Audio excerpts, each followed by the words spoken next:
Major support for Carolina Business Review provided by Colonial Life, providing benefits to employees to help them protect their family, their finances, and their futures.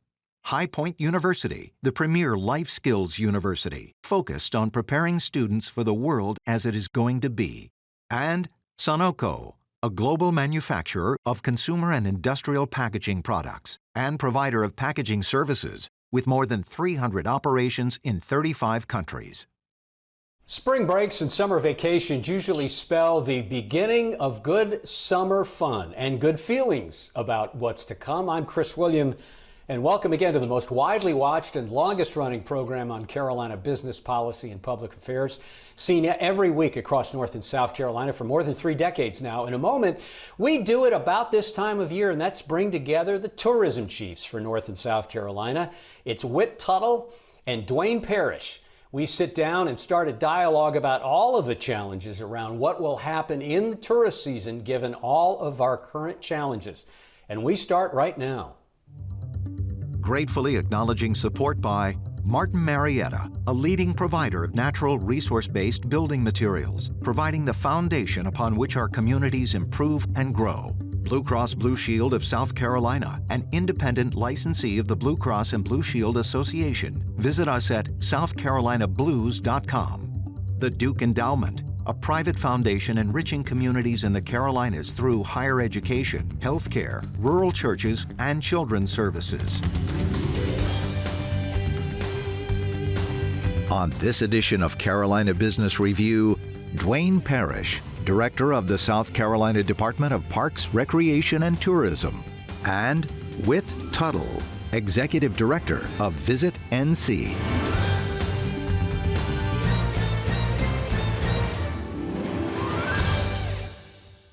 There is always a good sense and a good feeling as we head into just not Easter and spring break, but also we know that right around the corner, it is going to be toes in the sand at summer vacation. So we always like, right around this time of year, have the dynamic duo in tourism. Excuse me, gentlemen, that's not meant to be anything disparaging, but they are not just friends, but competitors in a friendly way. And heads of tourism, by the way, for the Carolinas, from North Carolina, Whit Tuttell, from South Carolina, Duane Parrish. Gentlemen, welcome to the program. Are you excited this year?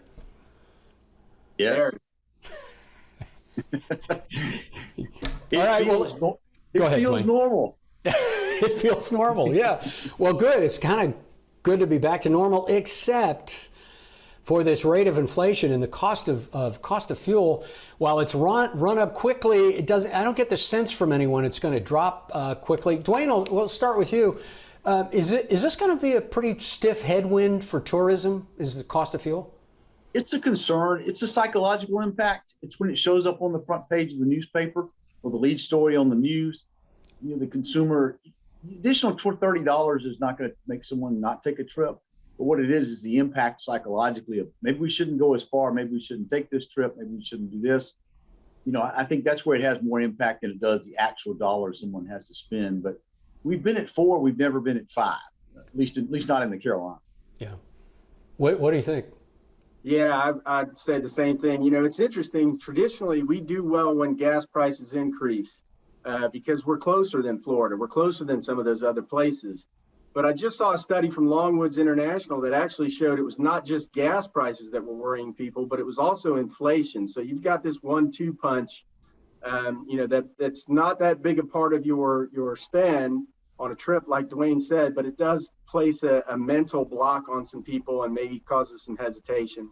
And we don't want people hesitating. We want them out spending. Yeah, when you both talk to your internal teams and you model out, okay, this is where inflation is, this is where the cost of fuel is, this is what we know is coming this year.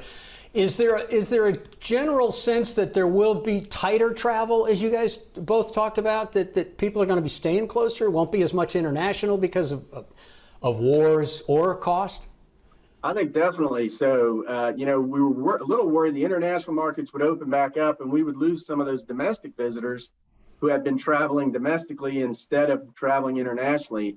I think the war and just the fear of what's going on in Europe and those kind of things will keep some of those people in the U.S. And I think the inflation will keep them, traveling closer to home. And since we're so close to New York and D.C. and those areas, let's hope they come down and select us. Mm-hmm.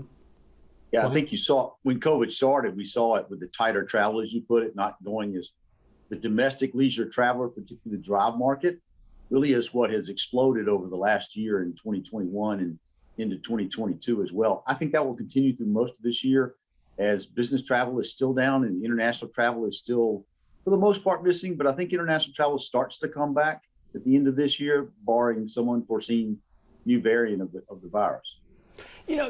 Guys, besides the repressive nature of what COVID has done in a lockdown economy, and the fact that we're not in a triage mode, if you will, anymore because of, in large part at least, because of COVID, what's different this time for tourism? What do you think this year will be? Yeah, I think we're still not back on group travel, meetings, business travel, not quite there yet. I also think there's sort of a bit of a new normal in that vacation rentals went through the roof during COVID. A lot of people tried that type of a stay, and they're sticking with it, and those numbers are still growing.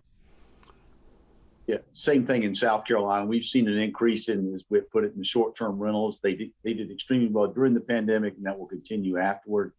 But I think the preferred engagement for a lot of travelers now is some form of outdoor recreation, and that's a broad spectrum from golf to fishing to boating to paddle boarding to hiking. So many of those things now are so popular, and particularly in North and South Carolina have a lot of those opportunities. And I think that's where we've taken advantage of that in 2021 and will continue through this year. So let me go back to something you both just talked about, and that's just the idea of lodging and booking and price per unit. There was a bit of a sticker shock last year, and that seems to be holding up. Is that forever at a new high level, or do you see some abatement in lodging prices? Maybe not this year, but maybe at the end of the year. Is this all about supply and demand? In either one of you, please. Well, the demand was extremely strong in 2021. People had money, the demand was there. Hotels saw that coming off a year where they had lost a tremendous amount of money in 2020. They drove rates very high in 2021. I think that increase levels off this year. Does it go back down and abate? Not in 2022. I think it will stay up, but not have that rate of growth that it did last year. Mm-hmm. Yeah, and as Duane said, North and South Carolina, we have exactly what people are looking for coming out of COVID. So when you've got that supply and we still don't have the demand due to the labor force shortages, I think you're still going to see some of those rates pretty high up there. Yeah, but does that mean that you're resetting to a high watermark now on lodging in your case, North Carolina? I think so. I think we've hit this new era where we're going to see a little higher end lodging cost going forward.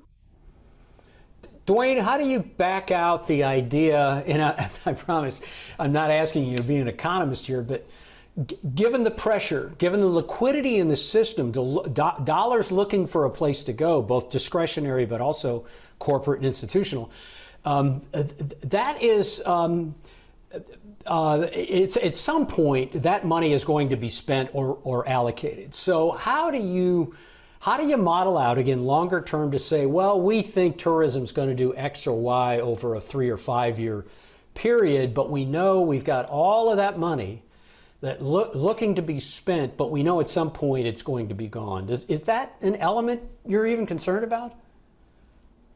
No, not a lot. I think we've had, if you look at what we've had, what's changed, and particularly coming out of COVID, is that shorter leisure traveler trip, but some people even use the term revenge tourism. I think that's settled and gone away now.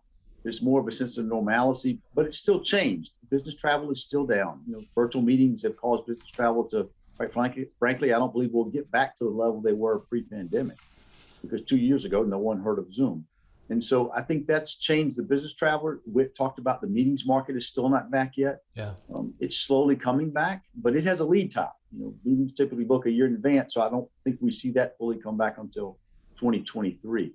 But I do believe that, yes, in regard to that liquidity, people have all that money and they've spent it, and it's, our bigger issue, quite frankly, now is not so much, it's certainly marketing in terms of who we market to, but it's demand. It's supply of labor.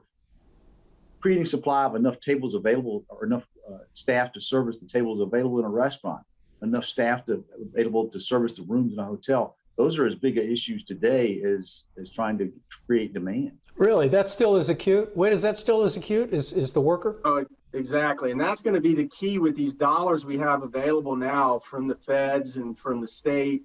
If we can leverage them correctly to help get that labor force back, to help those small businesses, the ones typically like the individual, unique, distinct restaurants that had trouble. If we can help have those federal funds go to them, get them back up and rolling, that's really going to help to get that labor force back in and get the ability in places that people can spend money, get those back open and running. When you both compare the idea that at the depth in 2020 of what the public health crisis was, COVID, and what it did to hospitality, can you say that now we have completely gotten all of that back? Have we gotten it back in a different form? How do you characterize where we were 24 months ago to where we are now, specific to hospitality restaurants? Yeah, I'd say we've gotten 98% of the spend back. We've lost a lot of the unique, distinct restaurants. Need them to come back. We're still down about 100,000 on the employees in hospitality and tourism in the state. So we're not quite there yet, but we're working on it. Yeah, Chris, labor was an issue going into the pandemic. People forget the pandemic just exacerbated it. We still do not have, I don't believe in anywhere in any state in the country, the number of employees we had prior to the pandemic back in the workforce. Yet business is back to pretty close to normal levels for most states, particularly for North and South Carolina. So restaurants and hotels are trying to have to figure out how to do things with less people. It used to be the standard, your room was clean on the second day you stayed in a hotel, unless you put the do not disturb card out. I think in 5 years, it's the opposite. You'll put the card out because you request your room to be clean, because the standard will become someone's not coming in your room the second day because the hotel doesn't have enough staff in some cases.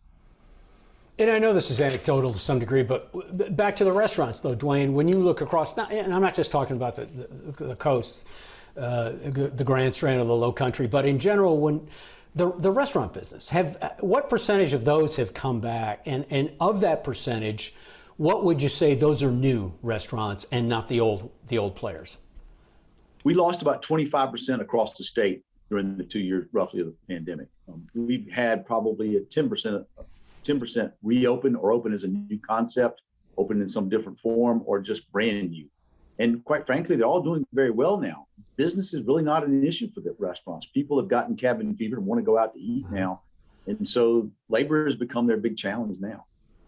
So who has creative ideas? Who do you both talk to that are finding ways to get workers to stay besides just paying them the most?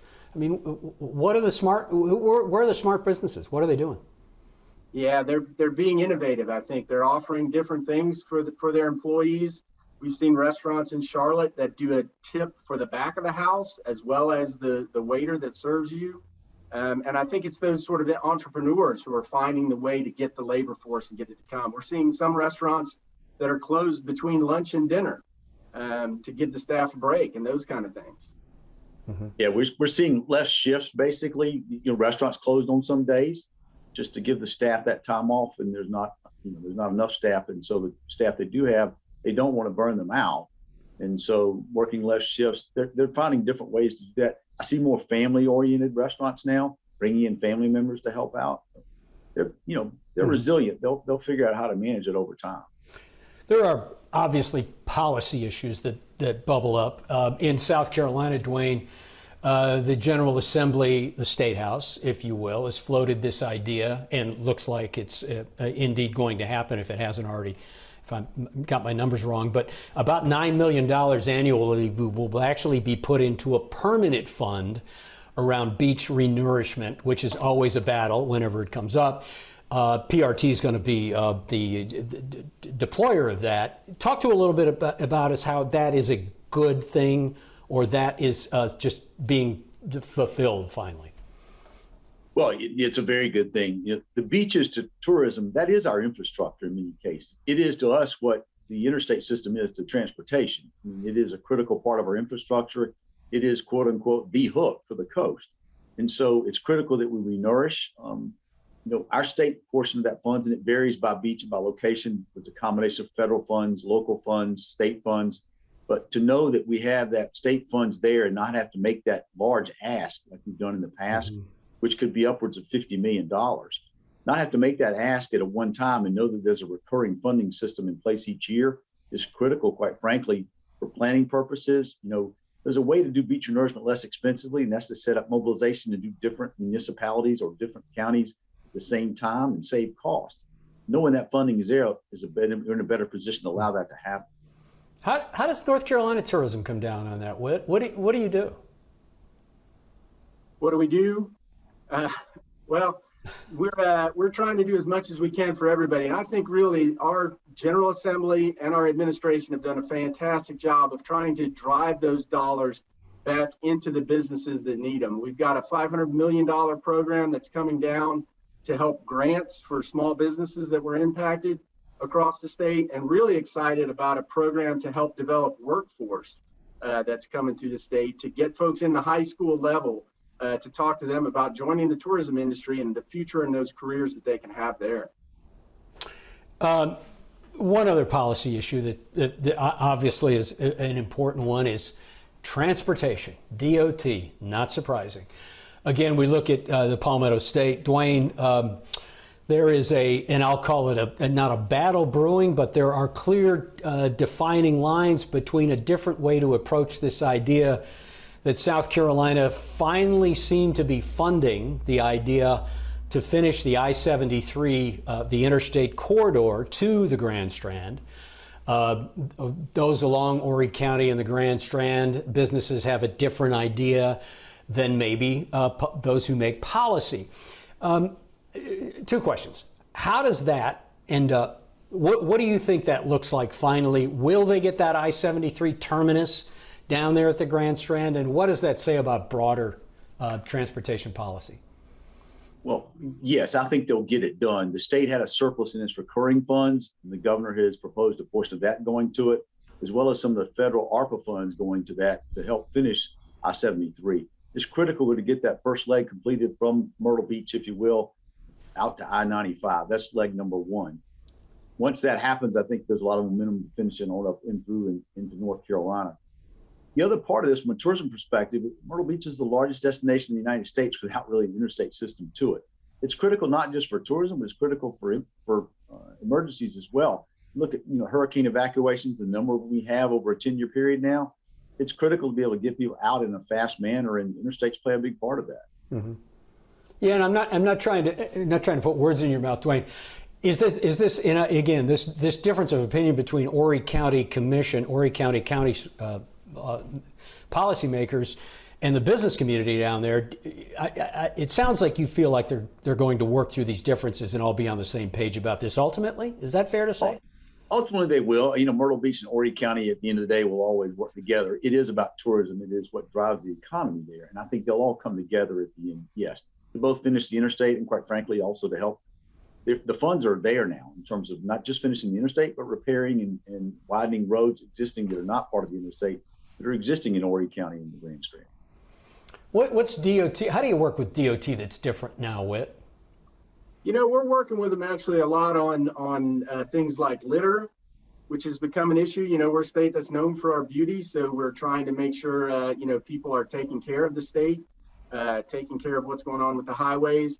We work with them on a lot of bike and pedestrian safety, because, I think the key to a strong future is not just great transportation, but also having these alternative transportation available. We want to be a bike-friendly state. We want to allow people to get around, either in multimodal ways with bikes, pedestrian, and vehicles. So we've done a lot of work with them on planning the future, electric vehicles. If people are going all electric, we want to have charging stations so people can feel like they can travel in those cars. That's going to be key to our future.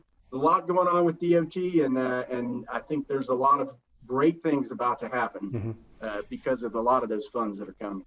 And not to put you on a spot about this, but when you talk about transportation, a big part of that is public safety, and this is not just an urban core issue, But transportation has identified, and specifically law enforcement in transportation have identified, the idea of the speeding and the deaths on the highways. And it's not just urban, but it happens along the coast as well, and in tourist destinations. Is there a policy that tourism ought to have a leadership role in that? I think that's possible. Yeah, I think we always try and encourage people to do the right thing. During the pandemic, we started an outdoor NC program in combination with Leave No Trace to try and get people to behave when they were in the outdoors, not only just for the protection of the outdoors, but for the protection of those people as well. We say nature is beautiful, but Mother Nature can be dangerous. You have to be careful. And I think it's the same thing when you travel. You have a tendency to forget, all the rules and all the regulations. So we have to try and be mindful to people who are coming that they need to be good stewards of the land and protect themselves as well as the people who are there to help them. Yeah, and that's not just a North Carolina problem, Duane. I know you know that. The idea of public safety, and especially those who are in the vacation mode. And again, I talk about speeding because that's been the flag that's raised here, is speeding and deaths on the highway. How does PRT wade into that? We'll work with DOT on many of those issues. One of our best examples, I think, for visitors coming from out of state is all of our electronic signs, or the digital signs, if you will, along the interstates, talk about being safe, slowing down, and actually gives you real time the number of deaths that have happened in vehicular accidents to date each year. That's a startling, that gets your attention when you're driving down the interstate and you see there's, whatever the number is, 343 deaths so far. It gets your attention, whether you're from South Carolina or a visitor, either one. I think that's effective in reminding people, particularly when they're on the interstate.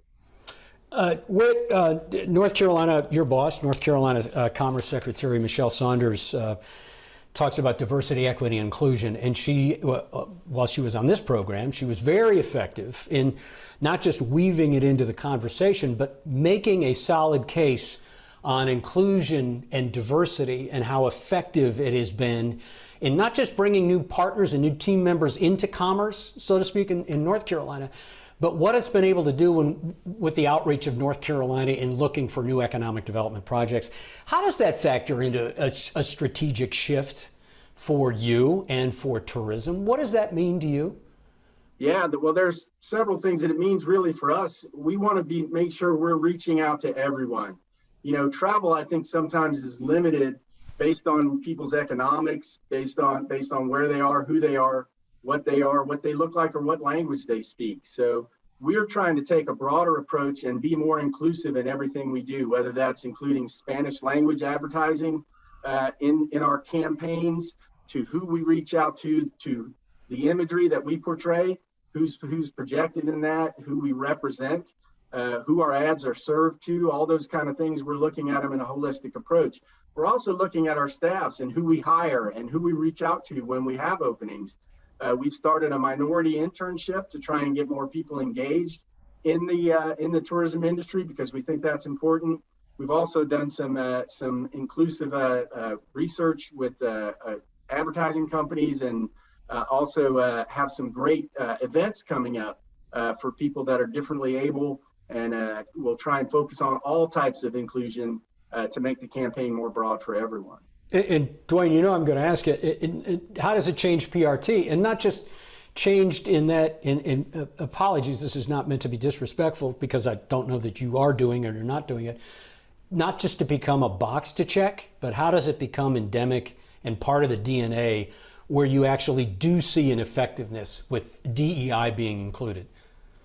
Well, I think some of it happens organically, just as changeover and generational changes in staff within state government. Some of that happens organically, but we've made concerted efforts. We recruited all the HBCUs in South Carolina every year. And then on the tourism side, state parks traditionally not been a place that African Americans have visited frequently. We've made concerted efforts to go out there. We partnered with a group literally called Black Folks Camp 2 is the name of the organization. I believe they've done it in North Carolina as well. They've been very effective in sort of introducing state parks. We actually hired Buddy Pugh, who came in with Black Folks Camp 2, who's the head coach at South Carolina State University, one of our HBCUs, who actually should camp for the first time at nearly, I won't say how old he is, but he's an older gentleman, camp for the first time and send a great message, I think. So we've tried And that's quite frankly where we can really make some headway, both on the staffing side in the state park system, as well as the visitation side. We have a minute left. Whit, I'm going to give you the last pitch here, and that's because you had a professional experience and history in Florida, and literally we have a minute left. And the Carolinas have become, it's my term, frenemies when it comes to competing with Florida for tourism dollars. How would you characterize that? Yeah, I think it's a great sign for the Carolinas that even Visit Florida, their state tourism office, their research team pinpointed us as their #1 competitor. Not California, not the Bahamas. It was good old Carolinas. So I think that's a great sign that we're really making an impact. We've got what visitors want, and we're starting to get on some of the radar of these really big players in the tourism industry. That doesn't surprise you, does it, Duane? No, not at all. The job market, major feeder cities in the Southeast, we're a closer trip and sometimes less expensive. We provide beaches, outdoor recreation, golf, small towns. Quite frankly, we have mountains too in North Carolina. So we have a lot of things, quite frankly, that Florida doesn't have. Yeah, and I'm not playing favorites, but come on, it's Florida. Gentlemen, I'm sorry for any disrespect for Floridians, but gentlemen, thank you for being on the program. Always nice to have you, and we'll have you back. Best of luck. Happy summer. Happy Easter. Good to see you both. Major funding for Carolina Business Review provided by High Point University, Martin Marietta, Colonial Life, the Duke Endowment, Sunoco, Blue Cross Blue Shield of South Carolina, and by viewers like you. Thank you.